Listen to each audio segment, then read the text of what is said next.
Salut tout le monde, Jean-Philippe ici de la Clinique Gravité et du Centre de médecine sportive de Laval, ici pour partager un peu d'informations. Alright? Étant donné les circonstances actuelles, je trouve qu'il serait un moment propice pour moi de partager un peu de connaissances, partager un peu d'infos, que ce soit un peu interactif aussi dans la mesure où est-ce que vous pouvez commenter, partager les vidéos qu'on va publier sur nos réseaux. Alright? Tous ceux qui me connaissent savent que je travaille dans le domaine du soccer professionnel. Je suis beaucoup d'athlètes pro. Je travaille dans le domaine de la réadaptation aussi au niveau des athlètes professionnels. Pour moi, la force, la santé musculo-squelettique permet, ce qui est le plus important, la longévité pour un athlète. Je prends l'exemple de mes gars de soccer, mais ça s'applique à n'importe quel athlète. Donc, il y a n'importe quel athlète qui souhaite gagner en force, stabiliser une articulation dans le but de prévenir une blessure, right? Avoir un muscle un peu plus hypertrophié, avoir un muscle aussi plus souple, right? Donc des muscles qui vont permettre une adaptation physiologique tendineuse et aussi des muscles qui vont pouvoir soutenir n'importe quelle posture atypique qu'on peut adopter, soit tomber, atterrir, afin de réduire un risque. Je pense que cette vidéo pour vous sera pertinente ou cette capsule de vidéo pour vous sera pertinente. J'adopte la thématique de soccer simplement parce que c'est mon domaine, c'est ce que je connais bien. On va aborder plusieurs thèmes. Alright? Donc l'entraînement spécifique pour, premièrement, l'amélioration de la performance. Donc surtout au soccer, être capable de courir plus vite, courir plus longtemps, changer de direction rapidement, sauter plus haut, ok? Et la deuxième chose, ce serait bel et bien sûr la prévention de blessures. Donc, pourquoi est-ce qu'on renforce un muscle? Pourquoi est-ce qu'on étire un muscle? Dans le but de réduire les blessures. Pour moi, comme je répète, c'est ce qui est le plus important. La santé musculo-squelettique, combinée bien sûr avec la santé métabolique, pourra permettre une certaine longévité dans votre sport. La capsule vidéo que je vais faire là s'adresse bel et bien sûr à tout le monde. Donc, n'importe quel athlète débutant qui souhaite avoir un peu plus de connaissances, une bonne base d'entraînement. Et aussi, tous les gars pros qui regardent la vidéo, tous ceux qui me connaissent, qui ont besoin d'un petit refresh ou qui comprennent déjà un peu les principes d'entraînement.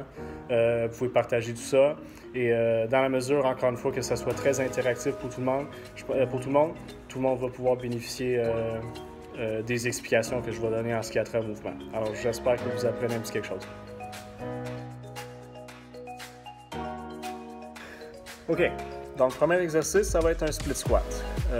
Pourquoi le split squat? Je travaille de façon unilatérale, donc sur un côté. Je travaille de façon unipodale, donc sur une jambe, ce qui me permet aussi de travailler aussi la composante de l'équilibre. OK? À quoi bon sert l'hypertrophie? La capacité à grossir un muscle dans le soccer. Le principe est relativement simple, j'essaie d'être plus performant. Je vais être capable de courir plus longtemps, je vais être capable de courir plus fort, donc générer plus de puissance quand je cours, plus de force quand je cours. J'essaie de générer plus de force dans le sol pour être capable de courir plus rapidement. Je vais être capable de sauter plus haut. Je vais être capable d'être plus stable sur un terrain. Et si je reviens sur la notion de prévention de blessures, je veux m'assurer de maintenir ce que j'appelle de la stabilité articulaire. Donc, si nous utilisons nos membres inférieurs pendant le sport, pendant un match, pendant un entraînement, je dois être capable de m'assurer que l'articulation, surtout celui du genou, reste stable et est capable de bouger dans plusieurs amplitudes de mouvement et dans plusieurs plans. Okay? Donc, si je pars du principe que j'ai un tibia qui va s'attacher à un fémur à travers plusieurs ligaments et que toutes ces structures-là aussi sont soutenues par la musculature que j'essaie d'entraîner à travers des tendons, right? Donc, je dois physiologiquement adapter mes tendons, right? Avec du stress mécanique. Et je dois aussi physiologiquement adapter ma musculature, right? Pour être capable de performer pendant mon sport à travers l'entraînement spécifique. Donc, on va passer directement au premier. C'est une jambe par-dessus une surface. Je commence avec la jambe gauche. J'essaie de garder une jambe très stable. Je vais faire une flexion de mon genou gauche, une amplitude de mouvement confortable. Je génère une force dans le sol. J'essaie de rester complètement droit. Vraiment simple. On peut le faire avec du poids aussi. je vise une certaine stabilité articulaire. Right? Si je regarde, mon genou doit rester complètement droit. J'essaie de rester à l'intérieur de très difficile à quantifier, par contre, j'essaie de rester à l'intérieur de 10 degrés right, de mouvement dans mon plan frontal. Right? Si je parle de genou en valgus, je viens à l'intérieur, genou en valgus, je pousse à l'intérieur, j'essaie de maintenir une certaine neutralité. Right? Je vais enchaîner 8 répétitions, 10 répétitions, 12 répétitions. Alright?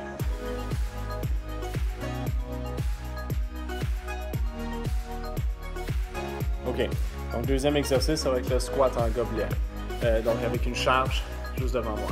Essayez de gagner en force et essayez d'adapter, bien sûr, la musculature et les tendons pour permettre une meilleure stabilité articulaire dans mes genoux et aussi dans mon dos. OK? Donc, pour le risque de prévenir les blessures. Donc, pourquoi le squat en gobelet versus le squat avec une barre dans le dos? Vraiment simple, c'est pour la posture. OK? Souvent, ce que je vais voir, c'est avec le squat avec la barre, c'est si la charge est trop lourde ou si l'athlète est très peu expérimenté ou n'a potentiellement pas assez de force abdominale dans les érecteurs du rachis. OK? Ça serait une kyphose. Donc, mon dos qui prend la forme un peu convexe, mes vertèbres lombaires qui adoptent une forme convexe. OK? Dangereux pourquoi? Force de compression qui va être appliquée sur mes vertèbres lombaires, qui pourrait potentiellement aussi résulter dans ce que j'appelle une force de cisaillement, donc une force générée parallèle à la surface de contact. Alright? Donc, vraiment simple, je vais vous expliquer et je vais vous montrer à quoi ressemble un squat en gobelet. Donc, je peux prendre ma charge. Ici, je vais être obligé de placer deux plaques. Je vais surélever mes talons. Pourquoi? Pour me permettre d'avoir une meilleure amplitude de mouvement au niveau de mes chevilles, parce que j'ai une certaine raideur au niveau de mes mollets. Okay? Donc, mon mouvement de dorsiflexion, lever mes orteils en bas, est un peu plus difficile. Okay? Donc, si je soulève mes talons, je maintiens ma colonne vertébrale très droite, je garde mes abdominaux contractés, mes genoux vont rester complètement droits. Comme ça, je respecte mon 5 degrés positif, 5 degrés.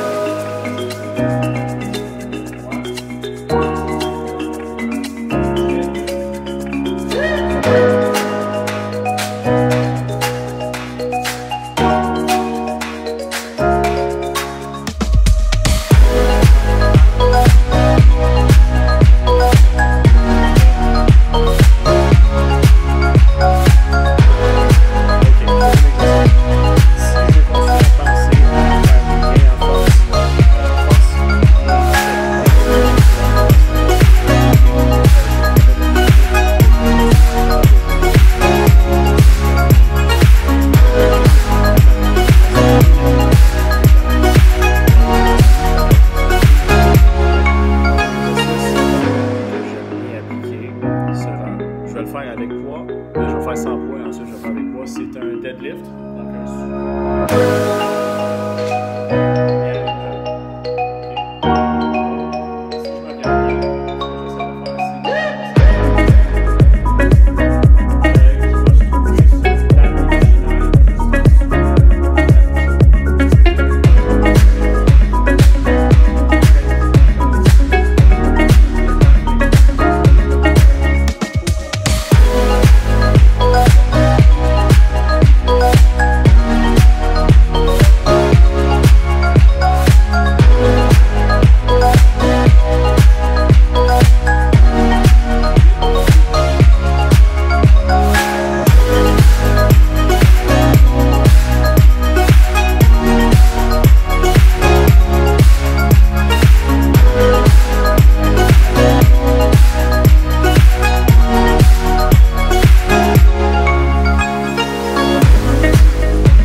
excentrique et ma phase concentrique.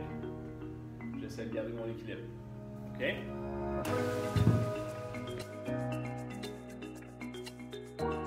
OK. Dernier exercice maintenant que je vais vous montrer de force et de stabilité articulaire. OK?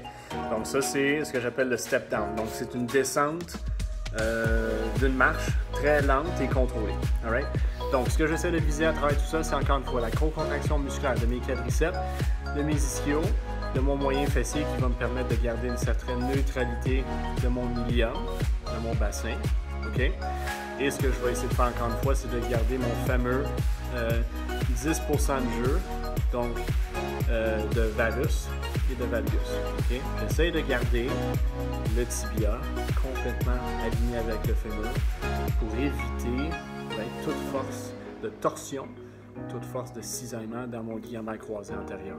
Okay? Donc, super simple, les amis. Je commence sans poids. Je vais aller avec ma jambe droite. Ce que j'essaie de faire, je vais garder ma jambe complètement alignée. Notez que mes orteils gauches, vous ne voyez pas dans la caméra, mais mes orteils gauches font juste taper le sol. Je ne m'appuie pas. Je vais m'appuyer. Je lève. J'essaie de garder mon pied complètement neutre. Ok, là maintenant, si je veux ajouter un pied, même chose. À droite, à gauche.